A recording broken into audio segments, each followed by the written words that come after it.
I just want to add a few comments on the reports of drone activity here on the East Coast, particularly in and around New Jersey. We have no evidence at this time that the reported drone sightings pose a national security or a public safety threat, or have a foreign nexus. The Department of Homeland Security and the FBI are investigating these sightings, and they're working closely with state and local law enforcement to provide resources using numerous detection methods to better understand their origin. Using very sophisticated electronic detection technologies provided by federal authorities, we have not been able to, and neither have state or local law enforcement authorities, corroborate any of the reported visual sightings. To the contrary, upon review of available imagery, it appears that many of the reported sightings are actually manned aircraft that are being operated lawfully. The United States Coast Guard is providing support to the state of New Jersey and has confirmed that there is no evidence of any foreign-based involvement from coastal vessels. All right. Are you buying all that? I'm buying and hanging on every word. I can tell. Oh, my gosh. John Kirby. Yeah. And importantly, there are no reported or confirmed drone sightings in any restricted airspace. Now, that said, we certainly take seriously the threat that can be posed by unmanned aircraft systems. That's it, Cole. All right? You've now been told. Yes, I've been told by John Kirby. He's very authoritatively told you just now. That's it. That's it. Nothing else to worry about? No. We are safe. There's nothing to see here. Nothing to see here. Please disperse. That's right. Which is why law enforcement and other agencies continue to support New Jersey and investigate the reports, even though they have uncovered no malicious activity or intent at this particular stage. While there is no known malicious activity occurring, the reported sightings there do, however, highlight a gap in authorities. There it is. That's what they have found. They haven't found, who's behind all the drones, but they have found a gap in authority. In authority. So how do you think they want to fill that? Let's find out how they want to fill that gap. Okay. And so we urge Congress to pass important legislation that will extend and expand existing counter-drone authorities so that we are better prepared to identify and mitigate any potential threats to airports or other critical infrastructure, and so that state and local authorities are provided all the tools that they need. So they're going to fill the gap in authority with more authority, because apparently we need more authority. We need more authority. Have we not had enough authority to deal with drone invasions? I would think law enforcement has all the authority it needs to deal with drone invasions. But we don't. So we're going to get more authority to give them the authority, and we'll probably have another authority that supersedes them so we can defend ourselves against drones. Because John Kirby says so. I think you nailed it right there. That's because I'm listening to John Kirby. Oh my gosh. Yeah. I think I got 2 seconds left on this clip. To respond to such threats as well. Okay, so he's going to respond. So we need more authority so we can get more tools to respond to threats when there's no threat here. Because he did reassure us that there is no threat, right? There's no threat. There's no threat, so... But when there's no threat, that's obviously when we need more authority to fill gaps in the authority. And it all makes sense because John Kirby said so. Holy mackerel. Yeah. You feel good about that? I feel much better about it now. So after our podcast last night, and hey, if you're just tuning in, this is our Big Fat Podcast live stream. We're back. Last night was our first live stream. Tonight, therefore, is our second. Number two. Numero dos. And it was a good conversation last night. We were talking about all this. And the comment section was unbelievable. I went through all the comments, and people had a lot of smart things to say in there, which I was pretty pleased about. I was. And then I spent a lot of time today looking into some of the things people were actually talking about, like the amount of UAPs that have been seen over Montana and some of the places in the West that's not news at all. Probably because we're isolated. We're not super populated, and it doesn't hit the click for news agencies and outlets when it's rural Montana or rural Idaho or rural wherever sees drones. But when it's over the coast of New Jersey or New York or something like that, it's, oh my God. It's a bigger deal. Let's spread panic. And it's a big deal. That's what I figured out today a lot when I was looking into some of this stuff. Well, I ended up seeing that one too. Like, seems like a, kind of a big narrative that's coming out is that there could be a nuclear warhead that's missing from Ukraine. Yeah, I did see that, and they're worried about not finding it if it is in fact a nuclear warhead that went missing in Ukraine, made its way over here because they think that there might be some kind of attack on Christmas or New Year's Eve or something. How does like a that. nuclear warhead just go missing? Like, how does that just fall through the cracks? Like, I don't know. Like the day that a nuclear warhead goes missing, don't you think that somebody should notice that?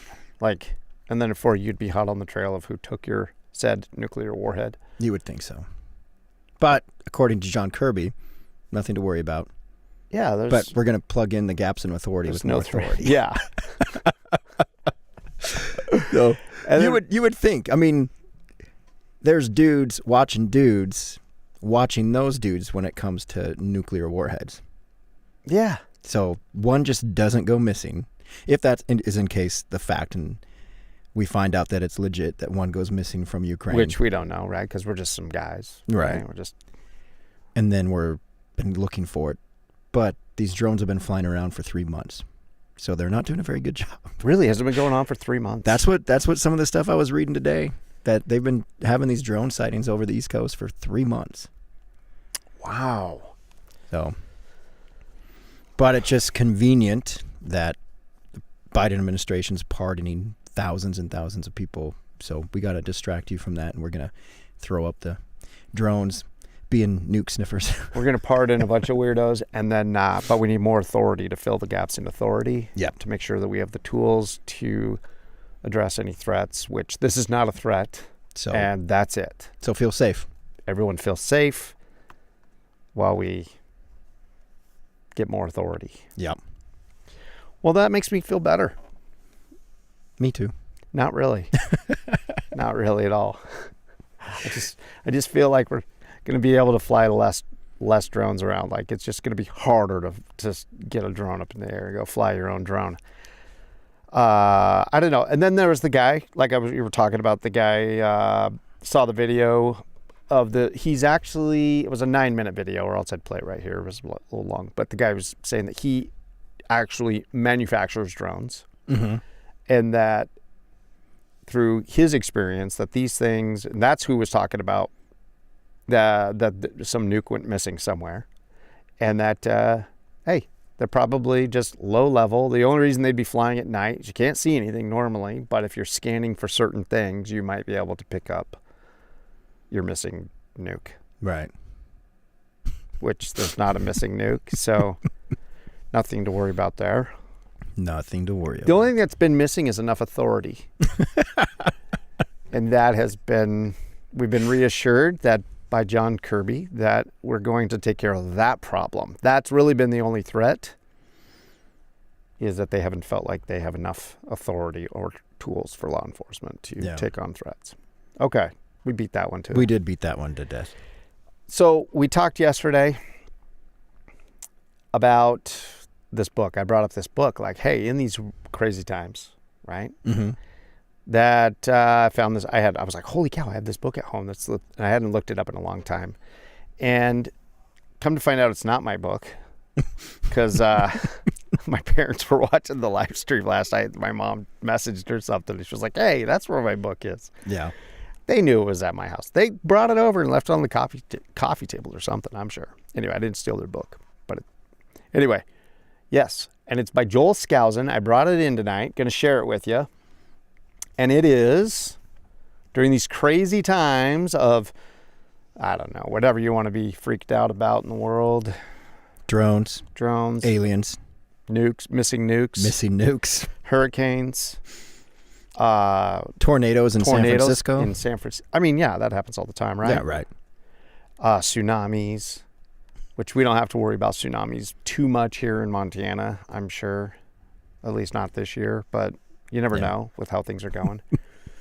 So I did. I brought in my book, Strategic Relocation. And you know what? We have book cam tonight. It's only night number 2, but we already have book cam. Let's go to book cam. Where's the book cam at? I can't remember where it's at. Nope, that's not. There's book cam right there. Hey. Oh, there we go. Oh. All right, there's book cam. I'm going to have to turn off the switching. So it's by Joel Skousen, Strategic Relocation, North American Guide to Safe Places, 3rd edition. Apparently, there's a 4th edition that came out, correct? Yeah, there is a 4th edition. At least that's what I saw. All right, so I thought, hey, let's figure out how safe we are here in Montana. And I had it to the correct page just a minute ago. Let's take a look at it, and then we might be able to look up your area and see if your area is safe. We're going to start with We're going to start here with Montana. There's Alaska, and it's got ratings. Let me go ahead and turn off that. All right, there we go. See the ratings up here? So like Tennessee right here has a 3.5 stars. Okay, and then it gives a little breakdown of population density, cost of living, private land availability, building permit, just a whole bunch of topics covering each state. And alphabetically, I got to go back this way. Ooh, Mississippi. We're looking at 2 stars out of 5. Now how's the rating work in that book? I'm not really familiar with this book, so this is going to be an interesting time period here for me. And I should say this, we're not authorities on any of this, and this is just a book. We're just doing this for fun. This is for entertainment purposes only here, so I don't think that any of these things are set in stone. There's a lot of highlighting in some of these areas. I don't think that was me. I think my mom went hard on this thing here. The ratings. I'm not sure if there's a spot at the beginning that talks about the ratings, but I will when I get to Montana here. I had it here a minute ago. I lost it already. Mississippi 2, Missouri. There we are, Montana. Let's look at Montana with a solid 4.5 stars out of 5. So that's very good. Strategically relocated already? We're pretty much strategically relocated. And let's talk about some of the things. It says no major traffic problems except in Billings Heights area. It specifically says the Heights. You know, I'm sure the update now says Missoula too. Missoula's probably so. Hectic to drive in. Gun liberty, excellent. No permit to purchase firearms shall issue state for concealed open carry state, even in a car. But now it's not even shall issue. It's constitutional carry. Constitutional carry. Okay. It says person liberty, rated 2 out of 5. I don't know why. What that is. Crime, medium, violent crime. Okay.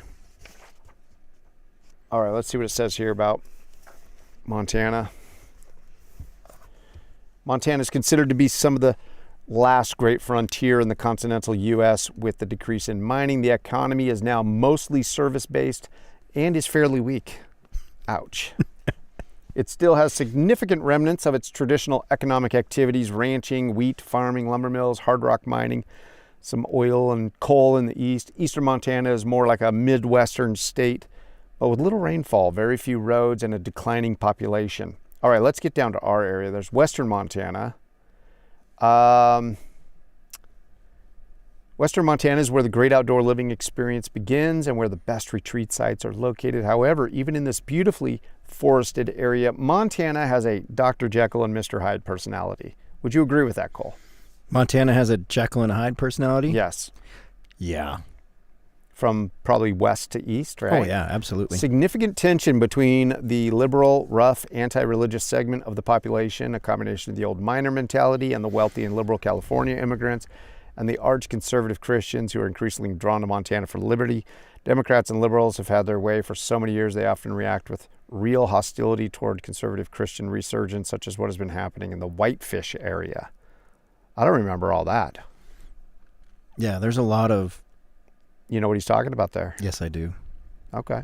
What's your thoughts on that? So there is a bunch of stuff up in that corner of Montana, and I'm not judging anybody, but there are some more militant type of mindset up there. in certain communities. And there have been some, in the past, there's been some white supremacy stuff up there, a lot of sovereign citizen mentality up in that corner, northwest corner of the state. Wow. Yeah. I wasn't even aware. Mm-hmm. Okay. So, all right. Let's go down to, let's get to our area. Okay, this one says, Bozeman is one of the few cities along I-90 that is situated south of the freeway, and that is where you should find housing. This gives you unimpeded access to the mountains via Highway 191. He gets into all kinds of stuff here. Yeah. Great Falls. This is a do not inhabit city like Colorado Springs. The missile fields spread out like two big butterfly wings to the northwest and the southeast of the city. Okay. Gosh, where's our area? I thought he talked right about our area.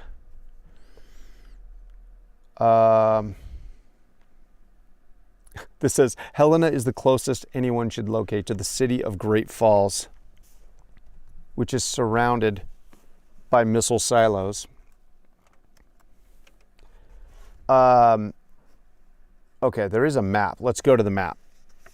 And we'll show what he's showing here. We'll see what he's saying about, we'll see he's what saying he's stay talking away about. from Great Falls because it's the highest concentration of Minuteman missiles, I believe. Nuclear missiles. Whoa, there's Idaho. This book has all kinds of fun stuff in it. We got Iowa, Kentucky, Massachusetts. I'm almost there. Okay, Montana. Okay, over here we got like our little index or whatever this is. Nuclear war targets are those guys right there. And that's everything all through here. Look at all this. Okay. So right over here, we've got Great Falls. There's Great Falls right here. Hey, there's Fort Benton. This whole area is nuclear silos. And then we're down here in this area here. Okay. And we even have volcanoes listed on here. Oh, we got volcanoes. This is how far we are from, we're only 1.5 inches away from Yellowstone. Yeah. So maybe that's not quite far enough. What's your thoughts on that? What's your thoughts on Yellowstone? On Yellowstone? Yeah. Well, I think the last supervolcano, I think there was effects all the way down over to Nebraska. So if Yellowstone goes, I don't think we're even going to know. We're going to be hanging out, doing whatever, and Yellowstone's going to go kabooey, and then I think we are evaporated. How often do you go to Yellowstone Park? I probably go to Yellowstone 15 times a year for my photography. Okay. So, and it's just, I mean, just in the 10, 12 years that I've been going to Yellowstone on a regular basis, just seeing how much it changes in a year-to-year basis. I mean, if you look at Mammoth Hot Springs, which is usually if you go in through Livingston and Gardner, that's going to be the first geothermal feature you're going to see.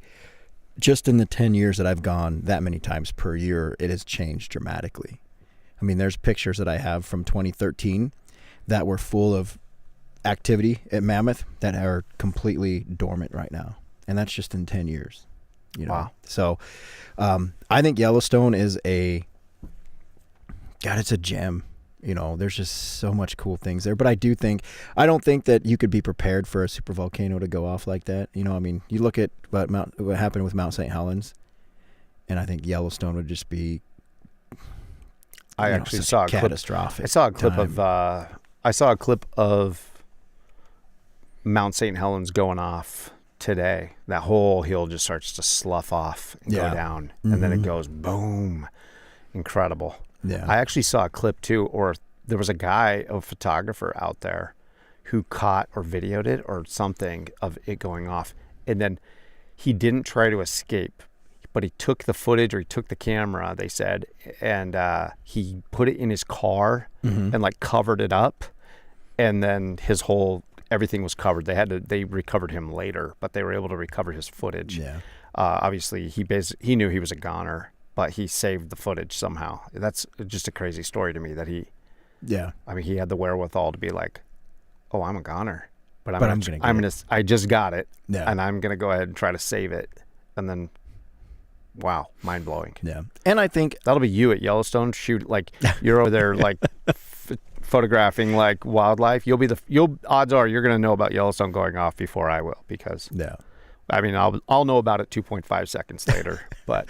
Right. But I do know, like, when the last volcanic eruption at Yellowstone happened, there was a complete volcanic ash layer as far east as Nebraska. Wow. So, I mean, it's a continent changer, man. Oh, yeah. So, but then don't they say that they're going to have like, isn't there ash going to be basically surrounding the whole world? Don't they say that it kind of gets up and it just gets spread out and then blocks the sun for everybody? It's going to change everything for everybody, right? Oh yeah. Yeah. It's just not a small kaboom. And maybe that's what the drones are looking for. Loose nukes or super volcanoes going off. I don't know. Yeah. I don't know either. But I don't think you can find a book that says how to prepare for a super volcano. I think you pull a Zuckerberg and you go, go spend how many billions on a bunker in Hawaii on your own island, and I don't know, try to dig deep, I think. I wouldn't want to. No? Nah. Why not? Because I'm going to live for every day. And if every day means I'm going to enjoy it and then one day a super volcano goes off and I'm gone, then so be it. Really? Yeah. I don't think I would if I knew there was going to be some kind of cataclysmic event like that, I don't think I would prepare and be like, oh, I want to survive it. Because most likely we'd go into nuclear winter and then life would just suck and it'd be a slow, drawn out death instead of like happy day and then zoop, we're done. Yeah. So I don't know. It'd be curious to know what people in the comment section would say, if they would prepare for some kind of cataclysmic event or if they would just accept it's going to happen and live life until it does. Let's go to the comment section. But the comment section is out of control. Well, go ahead. But what? I don't know, but we don't get to, all the science in the world right now isn't going to tell us when that's going to happen, so it's not something I ever worry about. Yeah, what did they say? It goes off every like 600,000? Yeah, something like that. And then like we're overdue or something. Yeah. I don't know. That's just our little layman understanding. And then you bring, and then we haven't even brought up religion. You bring religion into it, and that puts a whole nother viewpoint on it too. So, and for me, I have my religious beliefs, and so I'm not super concerned about a super volcano. No, I'm not concerned about it either. Like if it goes, it goes. What are you going to do? Right. Yeah, we're too close to like, now if let's say I was down in South America, like I'd probably be like, hey, I probably got a chance. I can deal with a little bit of ash, but who knows what they'll be going through on the other side of the world. Yeah. But what are your thoughts on this what do you think about this whole like, oh, we have a nuke that went missing in Ukraine, and like, what if, did you ever see that series Jericho? No, I never did. Oh, dude, we got to watch Jericho. We all got it. Anybody in the comment section, you guys seen Jericho? Come on. That is a great one. Came out on like CBS in 2006 or 7. Hey, you must have really liked it. That was almost like a plug for the show Jericho. I know. Hey, that's a long story. It was actually really good. But some nukes go missing. And then on one day, I can't remember. I'll tell you the whole plot and everything. But basically, like 24 American cities, big American cities, all go off on the same day. Mm-hmm. And everything kind of falls apart. And it's Jericho, I think, Kansas. And it's about a community. And you start looking at like, oh, okay, what are the things we start going without? Anyway, all your problems are like personal problems. And it's like problems with the town. How's the town going to deal with things? But then the problem gets bigger and it becomes town and the neighboring communities. Mm-hmm. Now it's kind of like, how are we all going to get along? And like, it's super interesting how they start, one community is starting to, they used to be like rival football team towns. And now they're like going to war over resources. And super interesting series. I don't know. But I'm checking out. Let's see here. Oh, I see right there. Guy, Calgary, Jericho rocks. So I'm not the only one who liked Jericho. Jericho was a good one. I probably have seen that series probably 3 times. 3 times. You know, I was actually working for the railroad back then, and so I was staying in motels during the week, and I watched it by myself the first time. Then I came home and I watched it with my family, and then I think we ended up, like, I don't know, somebody came to visit or something. We were like, oh, we should all binge on Jericho. Yeah. And it's just fun, whatever. I love those situations though, or like a Book of Eli type situation where, and you've seen Book of Eli. Oh yeah. Those types of things where it's like, wow, what if the world completely changed like this, and how would people handle it? What kinds of people around you would, the guys who you think would be the heroes, sometimes they melt. Sometimes people who you think are weak, think that they're not strong, you know, they're not the jock or whatever, but they are the ones who possibly, they rise in those situations. And there's kind of some of those stories in Jericho. There's kind of a kid in Jericho he's kind of bullied by these other guys, other kids and stuff, and he's probably late teens. Yeah. But he ends up becoming a power player in the town, and he's just this kind of a weak kid who ends up being one of the strongest ones in the community, ends up controlling all the resources coming in and out of that town. Super interesting about who becomes stronger and who folds under pressure. Yeah. So interesting. Maybe I will have to watch it. Yeah. Because I really did like Book of Eli. Yeah. So I'll probably watch Jericho now. It is to a do good in the one. wintertime. Oh yeah. Which is in like 5 days for us. It does not feel like winter here. No, not right now. We're talking 40s in the day and high 20s, low 30s at night. Yeah. We are getting the wind that we usually get in the winter though.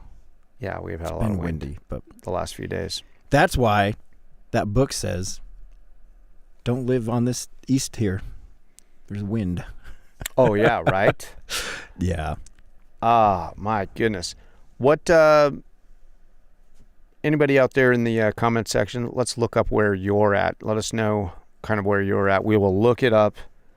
We'll look it up in the book, and we'll see. Let's just look at your state. Somebody name their state, and we'll go to the map first, and we'll see what you got Yeah. for And we're not really doing that. We're doing this kind of for fun tonight. We're not like getting into prepping and small community, how we're going to live and survive type of thing. I think that's a live stream for another day, and I think we can deep dive into something like that. But I think this is just kind of a fun, because John Kirby says that we have all the authority, but not enough authority to fix the gap in authority. So yeah, we're right. Yeah, but So I just saw right there, somebody, Tennessee, I think it was Naomi. yep, Tennessee. Let's look up Tennessee. All right. I'm going, there we go. We're going to go check out the magic book here. Jaxie says Great Falls. I'm dead. Oh, man. Great Falls. You're done. So sorry. Yeah. You're going to have to, when the little light goes off and the sound starts, the warning happens, you better be driving fast. Yep. Okay. Michelle is in the Bitterroot Valley. Bitterroot Valley was in the book. The book says Bitterroot Valley is like a place to be. Really? Because of the mountains and the wind and protection. I'm finding, okay, we're at Tennessee. If people can see this. And, okay, so Tennessee does have, okay, these are called primary targets. Right here, that's in Kentucky. There's one right here, Arnold Engineering Development Center. I don't know what that is, but that would be considered a primary target in a nuclear situation, according to this book. Here's the Watts Bar Nuclear Plant. Let me get a pen to point with instead of my ugly finger. All right. This is Watts Bar Nuclear Plant. I don't know where you're at in Tennessee, but that would be considered probably a bad target to be sitting next to. And this one is called the Oak Ridge National Laboratory. I don't know what they're doing there. I've heard of the Oak Ridge Boys, not the Oak Ridge National Laboratory. That's just right outside of Knoxville. Oh, and up here we got Kingsport. So there's two kinds. There's a primary target and a secondary target. So that one right there, that shows up. Whatever that color is right there. Primary target, and that one, secondary targets. So, and then I think, let's go to the description in here on Tennessee. That shows us the map, what it looks like. I'll see if I can bring up the state rating. Let's see here. There's Utah. Utah has a good rating. Texas, I know I'm close. And the book is Strategic Relocation.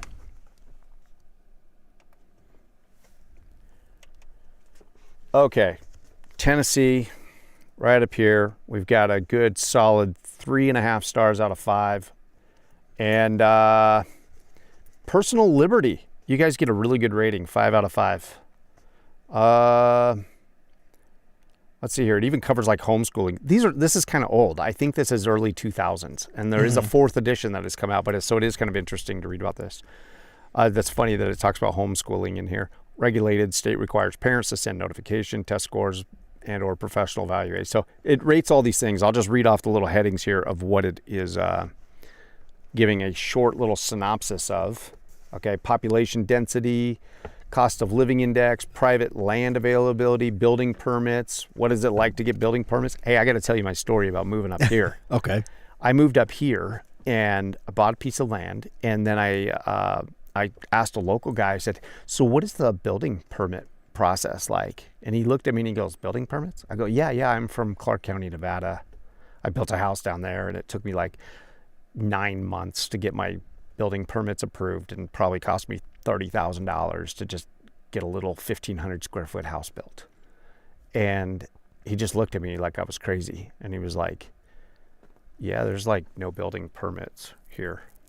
And I was like, "What?" He's like, "I mean, you might have to have like an electrical inspection done because they don't want you to burn the state down." Anyway, I was like, I knew I was home when he said, "Yeah, there's no." Anyway, so some of those other things talks about food production, health, environment, traffic, politics, taxes. Those are some of the subheadings. Let's get into them right here.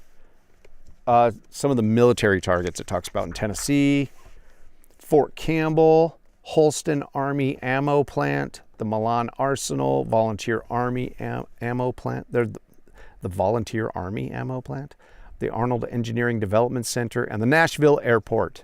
It's got an airlift and training for ANG territory target. Army National Guard.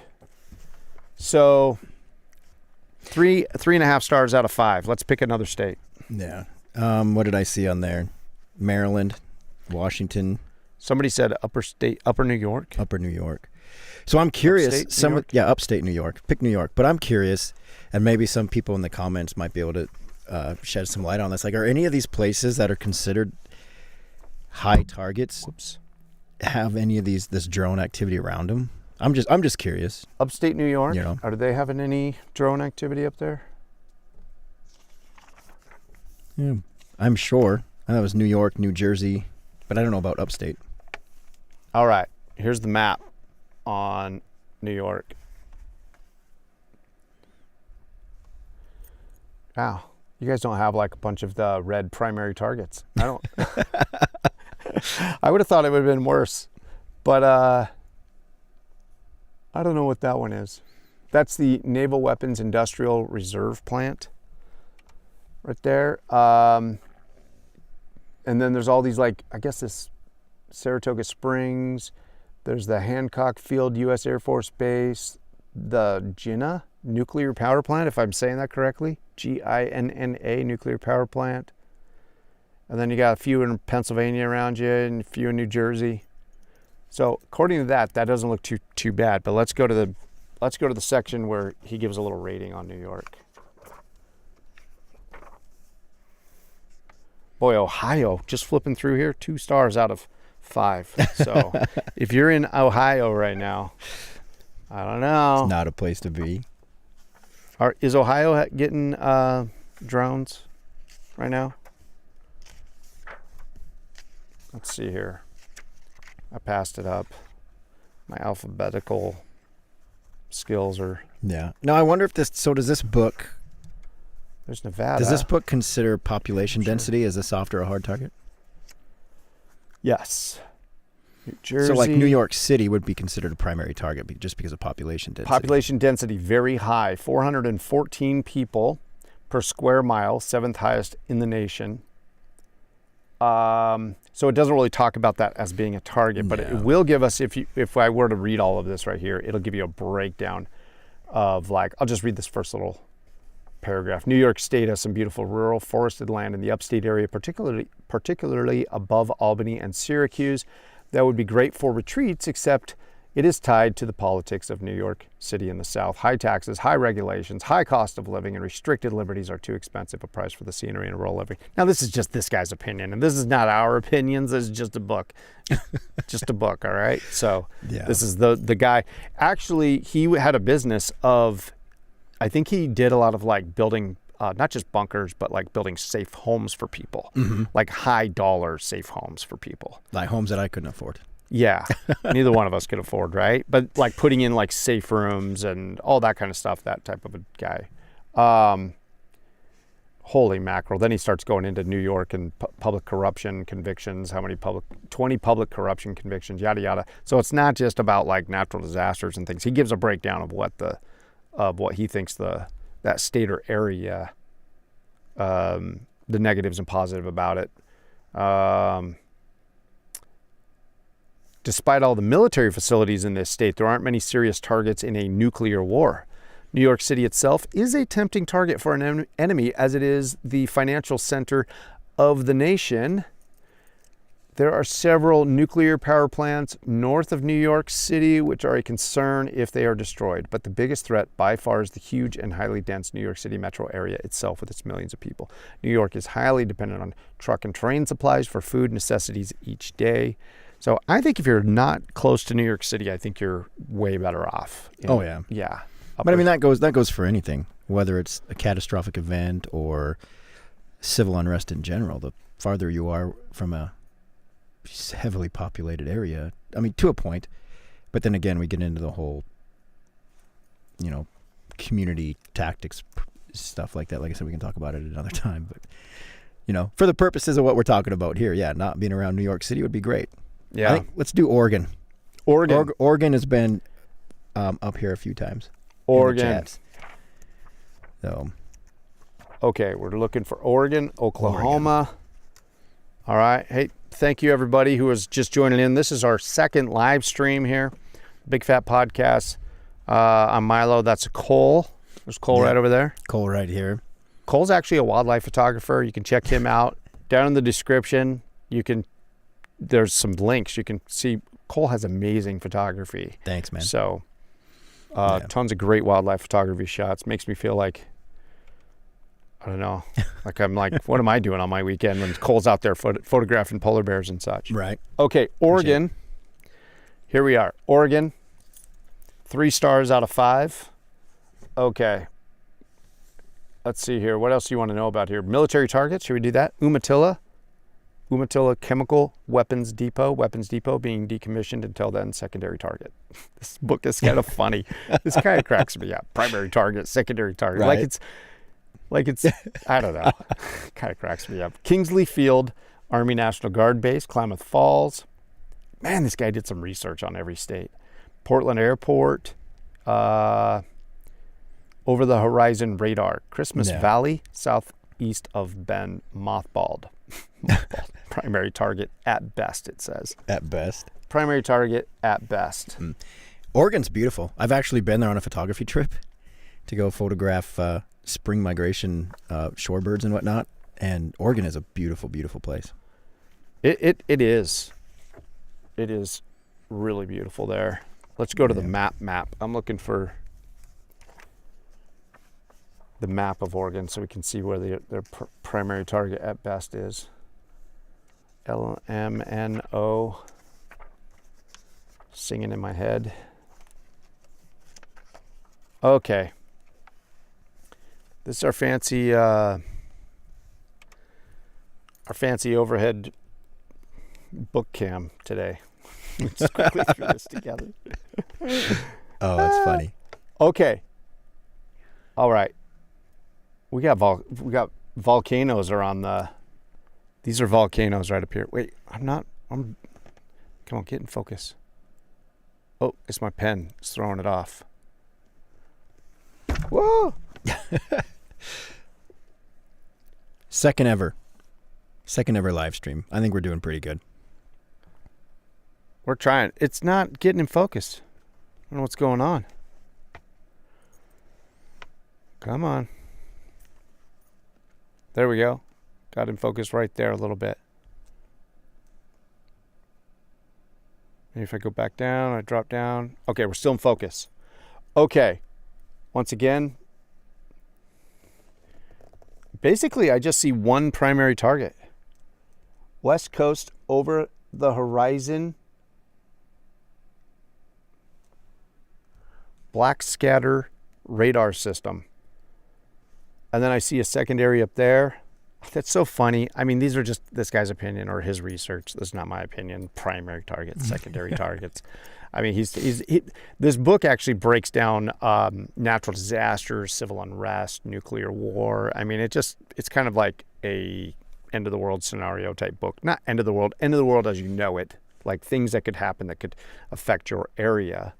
But other than that, there's really just not a lot going on in Oregon. But he only ranks it a 3 out of 5, and I think it's probably generally, just by skim reading it, I think he was mainly talking about I don't know, possibly like politics or something. But this book came out, I think, in the early 2000s. Can't remember. Here, I'll look. There is a 4th edition. This is the 3rd edition. I want to say 4th edition came out in 2020. Okay, this came out, original copyright, 1st edition was in 1997. This one came out in 2010. So it's not that far behind. Yeah. All right. Do you have another state in mind?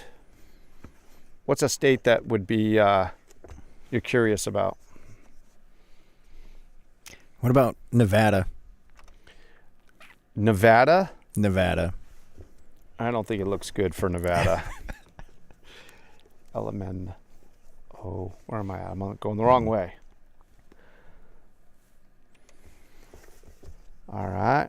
Let's see here. While you're looking at that, there's just a lot of stuff going on in the chat right now, which is pretty fun. All right. Well, I'm looking it up. You guys are super engaged, and yeah, that's kind of why we wanted to start doing this, because it's a blast, especially to see what everybody else's opinions are and where everybody's at and their state of mind and what they're thinking about. So hopefully you guys are having fun right now, because this is a blast. Yeah, it is. And after reading through the comments yesterday, I was like really encouraged, because everybody was really positive. Everybody was like really nice to each other. Really appreciate that. Oh yeah, for sure. So that's awesome. Hey, so consider subscribing if you guys haven't already. We're gonna try to keep on doing this, because we're just doing it for fun. We typically slide into talking about history a lot. I love history. Yeah. Cole does too. We actually will have some pretty serious live streams, I'm sure, but keep it lighthearted for now. Right. For sure. Hell yeah. Okay, Nevada. I just went straight to the map of Nevada, and you'll be able to see it here in a second, huh? Are you monitoring I'm there. that? Oh, okay. Does it show up for you yet? Yep. Oh, okay, great. Okay. There's Hawthorne Army Ammunition Depot. A couple of there. Tonopah. Right here we got Area 51. It's in the book. It doesn't exist. What does it say about Area 51? It doesn't exist, but it's right here on the map. I keep on messing it up, and it's like going fuzzy on us. Okay, so that's what doesn't exist right there, is Area 51. Okay, there's Tonopah Test Range, Creech Air Force Base, Nellis Air Force Base is down here. Okay. So, and like I say, these darker ones are considered primary targets, lighter ones. I don't see any, everything's primary in Nevada. There's no secondaries. Everything on the outside in California, it looks like there's some secondaries. Okay. What did you ask me a second ago? I don't know what I asked you. I asked you what was the status like in Nevada.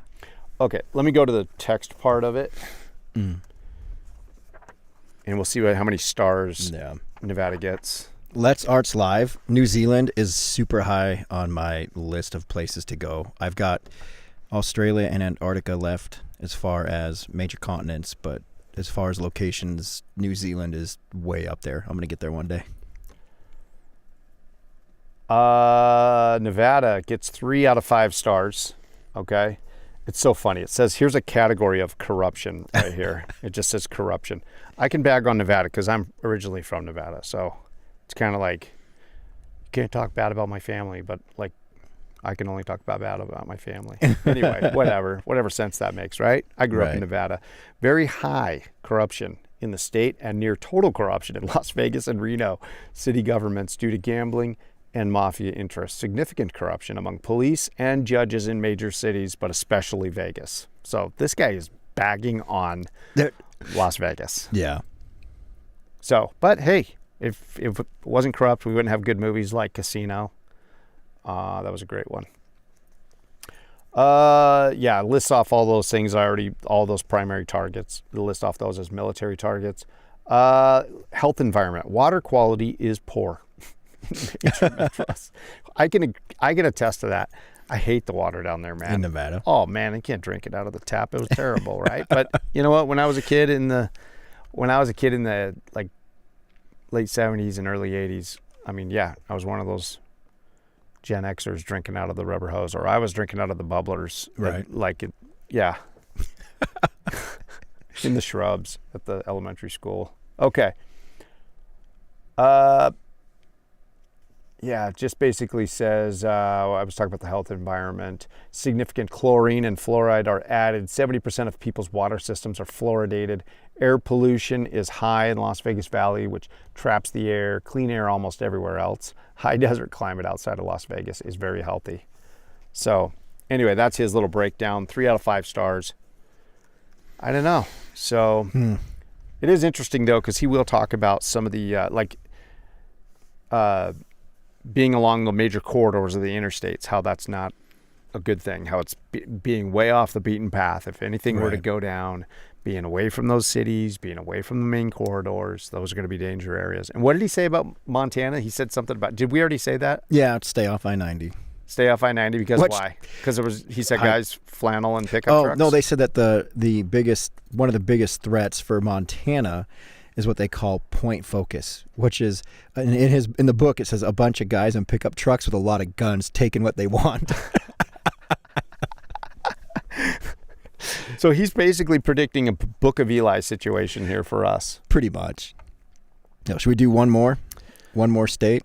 Yes, let's do. Did we got somebody? Has there been something going on in the comment section you can pull from, or did you have one in mind? Oh no, I see. Because I was looking. There has been Alaska, Arizona, North Dakota, Nebraska.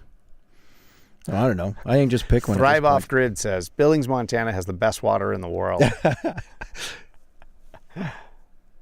I don't know. Let's see here. Florida. Susan is asking for Florida. You interested in Florida? There's Alaska, Idaho, Arkansas, Missouri. What are you thinking, Cole? Let's do Arkansas. That would be an interesting one to me. Okay.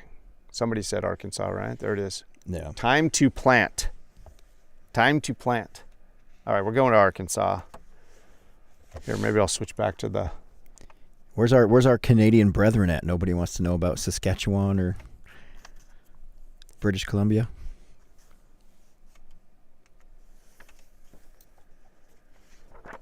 You know what? This book does cover those areas too. There was maps in here for Canada. There was. It covers all of North America, I guess.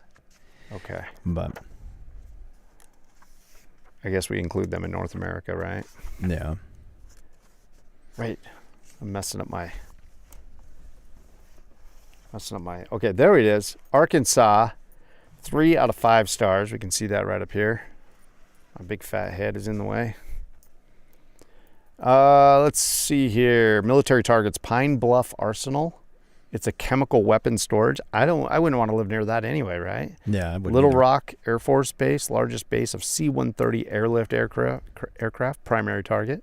Fort Smith Airport near Ebing, I don't know. A-10 Army National Guard base, below secondary target. And it does have a nuclear power plant. Arkansas has a nuclear power plant 6 miles northwest of Russellville, 2 reactors, both operational in 1978. Oh, Chesty Puller wanted to know what the book is called. Want to mention that real quick? Chesty Puller? That's his name in the chat, yeah. Getting some World War II. Yeah. I was like, that rings a bell. Just Yes, it name of does. the book. Here we go on our overhead book cam. There we go. So it's just fun. But it is interesting to read about your area and in those states, like, and I don't get anything. Like, we don't have like any kind of affiliate links. We don't, we're just having fun with this. I just remembered I had it yesterday when we were talking about, wow, we're in Montana and we don't have drones over us. Not that they're saying, but I've seen some people in the comments, and there were some people yesterday that were saying that they've seen drones over Great Falls, a couple over Kalispell, some of those places. So, but if we're looking for a missing nuke, it could be anywhere. Yeah, I guess so, You know? right? But I do think, in all seriousness, and I was thinking about this today while I was cutting up deer and getting ready to grind up some scrumptious protein from hunting season. And really, if you start looking at it, I was like, so we have all this, that regulation coming out on December 20th about the drones.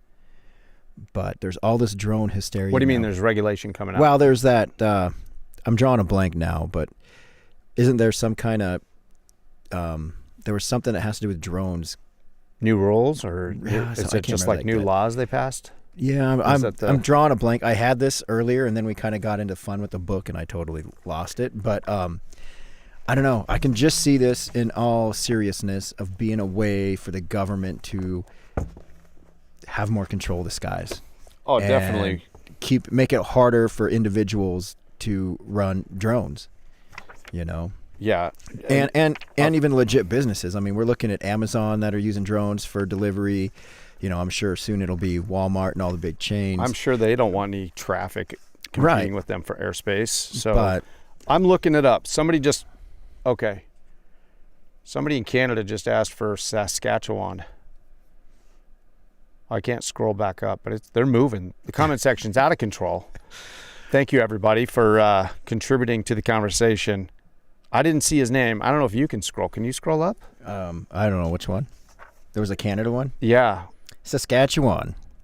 Did you find it? No. Oh, But He we're was going to saying- do he was- Saskatchewan, Canada right now. yes. For our Canadian brothers. Yeah. And there was somebody on here that just mentioned, too, mixing deer with beef. I do the same thing. I mix probably about an 80-20 at the most, and I use grass-fed. Well, my family, we use grass-fed, grass-finished tallow and beef suet to mix with our venison and our elk. And it's so good. So good. Dude, it sounds good. Let's see here. Okay, while I was going to Saskatchewan really quick, let me go to this cam over here. Yeah, FAA drone regulation to expire next week. That's what I was talking about. Oh, really? Okay. Yeah. So I found this. I thought this was interesting. Here's earthquake hazards. Okay, it's all color coded. All right. Apparently, I guess it pretty self-explanatory. Just look at California and you can tell what colors are earthquake zones. So over here in Montana, we got a little bit of yellow action right over here, but right here through the middle, there's like very low chance. I guess it's the color coding over here is, I think, percentage of chance to. Well, yeah, because you're looking at the edge of the continental divide there, where you go Yeah. from the blue to the gray. Here, look at this And, one. U.S. nitrate in groundwater. Are you still not looking for Saskatchewan? No, I'm sorry. I was having that. You got sidetracked. I did get sad. There's the U.S. Oh, see, yeah, beef tallow is better than vegetable oils. Dude, totally. And you'll never change my mind on that. We're going to have some topics for some pretty good live streams here, I think, coming down the pike. So, and that's kind of what we were looking at, guys, is that we're going to kind of keep seeing what's in the comments and stuff like that. That's stuff that you guys are interested in as much as we are. And, dude, we'll just talk about it and have a good time and keep blowing up the chat. So make sure you hit that subscribe button And check back, dude, because we're going to be doing these often. Let's see what Saskatchewan says. Okay. Saskatchewan has, I'm not seeing any primary or secondary targets, which, hey, you're off the radar, it looks like. I mean, this is Saskatchewan right here, and yeah, there's nothing listed there. I don't see any red flags about this. Let's see here. And well, oh, here we are right here. Whatever that's called Selkirk. I don't know if that's, or is that Winnipeg? Where are you looking? Right. Can you see that where the pen is at? Mm-hmm. That says Winnipeg right there. There's like, it looks like that dot, and that says Selkirk. And this over here says Brandon. So it must be Winnipeg. Yeah, that's Manitoba. Right. Yeah. Okay. But Saskatchewan, that's the only thing on this page that I see that has a secondary. Yeah. Maybe that's a primary.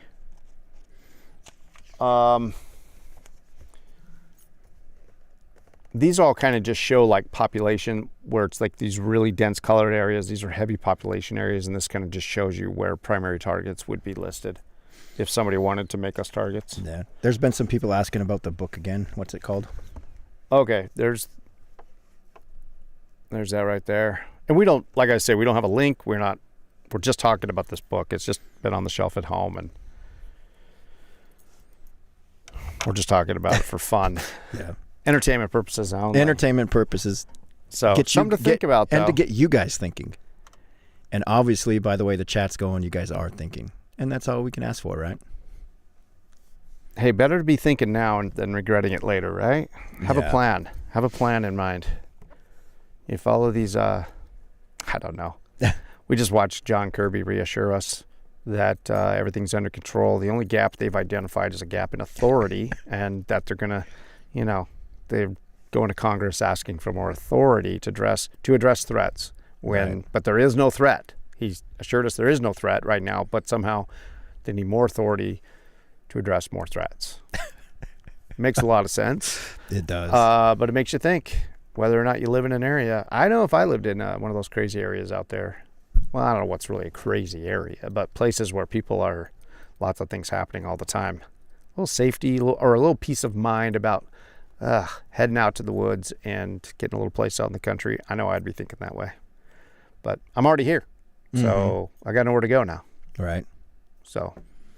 Yeah. And I mean, all joking aside and everything, I do in my family. I mean, we have plans in place. We're prepared for certain situations and certain events that could eventually take place. And I think that's important to do, one, because that's part of our role as being protectors for our family, is to have some kind of plan like that in place for a myriad of different events. I mean, wouldn't you agree?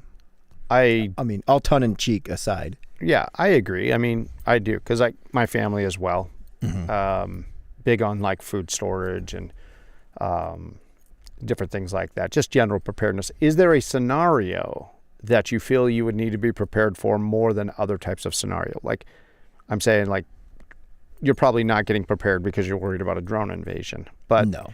In general, does your family address preparedness just to address preparedness? Or is there a likelier scenario that you feel like you would want to be prepared for over other scenarios? I think, well, yeah, for me it would be civil unrest, martial law type thing, or, the other big one for this area, I think, is a natural disaster. Yeah. And I mean, just like look at the hurricane. I mean, the government didn't come to their help. I mean, how many days did they wait for assistance and help? And a lot of those people were helpless. I mean, so... And there's a lot of people down there that still are. Yeah, that still are. Wow. And incredible. Yeah. I think natural disasters that's a big one to be thinking about, especially up here. I guess the big worry for us would be like, oh, yeah, winter gets so harsh, the power goes out, and you got to take care of yourself for a while. Yeah. Although, the way winters are going, we're going to need more sunblock. I know. To get through the winters. And it doesn't have to be like long extended period of times either. I mean, just like you said, what if we had a 2.5 foot, 3-4 foot snow dump and you couldn't get out of your driveway for a week just because? I mean, it's not like we're a highly populated area. We're not going to be plowing roads, everybody's subdivision and HOA isn't going to have their road plowed. I mean, you're going to have main thoroughfares plowed eventually, but it might only be 4 or 5 days. But if you haven't done some kind of little preparedness, I mean, a lot can happen in 4 or 5 days. Very true. Very true. So, Old Man Willie was asking, what part of Montana? We are in south central Montana. We're in Columbus, Montana is where we're at. the big Just outside metropolis. Yes, we're in downtown Columbus, Montana, the greater metro area, just to the west of Billings. In the Uncle Sam's complex. Yeah. We're located at the Uncle Sam's complex. Yeah. Yeah, when you come to this town, ask them about the Uncle Sam's complex. They'll point you right to us. Yeah. Okay. The comment section is going crazy. Let's take a look here. Old Man Willie, he's already asking that question again. We addressed that. I know there's a little bit of a lag. So Diane says, no polar shift for me. I'm flat Earth. Well, there you go. Yeah, and that's a whole different conversation. I would love to have that I would love to have that conversation as well sometime with somebody. We should. Let's do it. We'll find somebody. Okay. Because I would love to hear the whole thing. Like, give me the whole breakdown. Yeah. You know?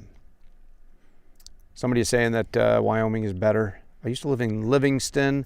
Livingston, not very far away from us. It's windy over there. How'd you like the wind? Did you move away because of the wind? Be honest. The wind is out of control over there. Okay.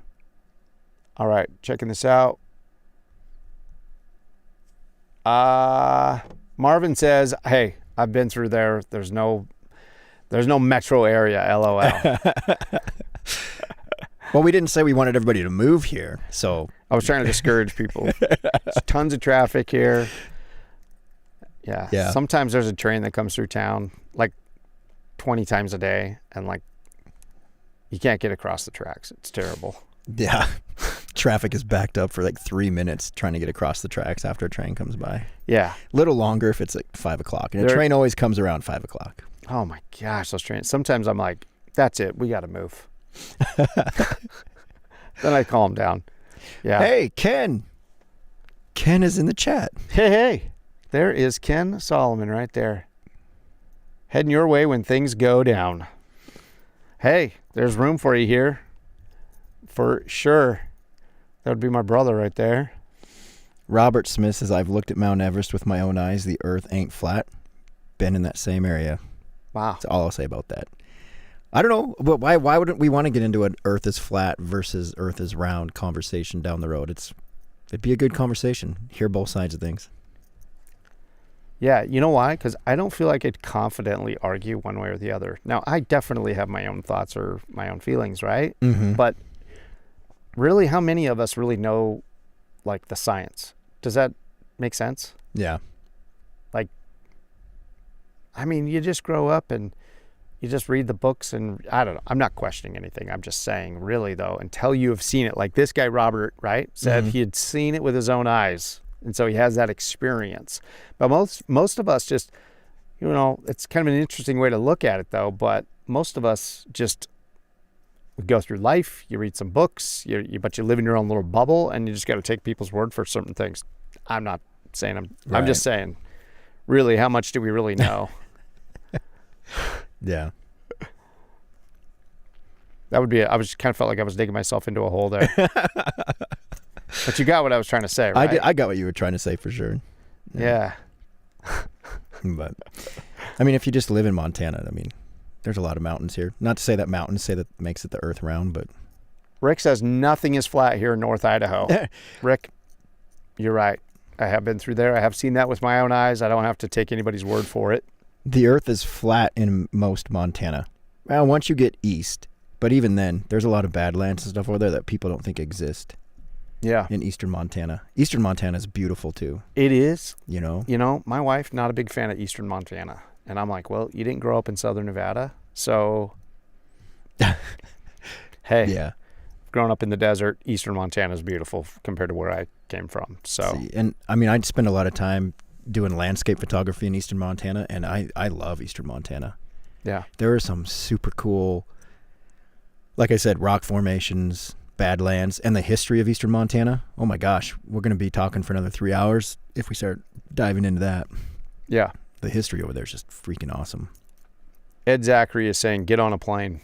So, hey, I totally get it. I have been on a plane. I think I've seen curvature, but you know what I'm saying. Even Nick agrees. Eastern Montana Badlands are gorgeous. Oh, they just are. 100%. And what a great place to be out there during a drone invasion. Right. Is eastern Montana. Nothing's finding you out there. And even if they did find you, they're just, it's too far to drive or fly. Yeah. So they're not coming for you. So that's a great place to strategically relocate. I don't know why Zuckerberg built his bunker in remote Hawaii and didn't just go to eastern Montana. I don't know. It rained in eastern Montana today. Weird. It did. It rained in a lot of places in Montana. We should be getting snow this time of year. Yeah, there should be not any rain for like the last month or two. I know. That's pretty wild. Yeah, it is. Okay, let's see here. No curvature is visible even from 124,000 feet. Is that true? So when we're flying in a plane at 30,000 feet, are we not seeing curvature? I don't know the answer on that. I could move to Montana, but with the nuke silos and Yellowstone, it's a bad idea. So you just want to stay away from Great Falls. But then you got to be outside of the fallout from Yellowstone too for supervolcano. So yeah, we're probably close enough to be part of that crater. Oh yeah. So don't come to Montana. That's what it is. That's right true. now. We're not trying to talk you into coming, right? We forget sometimes. We're not trying to talk anybody to move in here. No speed limit. No, Montana does have speed limits now. Hey, we've had them for a long time. But there was a time there was no speed limit, right? Yeah, when I got my driver's license, there was no speed limit. Reasonable and prudent.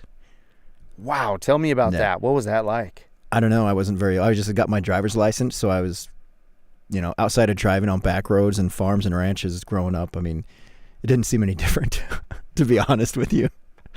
And then, shortly after I got my license, I think I was 16, 17, and maybe maybe I was 18, but we had speed limits again. So it was only a few years without them. Really? Yeah. Was it just like an experiment, or what happened? Do you know anything about that? Like, why all of a sudden was there just no speed limits? No, I can't remember. I can't remember what it was. I mean, obviously it had to go through legislation. I mean, that gets changed up in Helena. But it was daytime was reasonable and prudent, and then nighttime I think was 65 or 70. It was pretty slow. And so now they have speed limits, but you can go faster at night. Yeah, now it's 80, and on the interstates it's 80 all the time, unless you're in a special speed zone around a city or something. But yeah, day or night. Mm-hmm. All right. Hey, thanks everybody. We're going to go ahead and wrap this up. This is number 2. Hey, if you didn't hit the subscribe button, think about doing that for us. We'd love to see you around here again. We're going to do many more of these. We're going to talk about hot topics, what's going on in the world, but we also like to talk some history and some things like that. So just a couple of small town guys, and it's always fun. We don't take life too seriously. Yeah. We're not here to rant and harp and some things like that. So, hey, everybody have a good night. Be safe. Stay away from the drones. Watch out for that missing nuke. Report it if you see it somewhere. Yeah, and we'll see you guys next time. All righty. Later. We'll see you guys.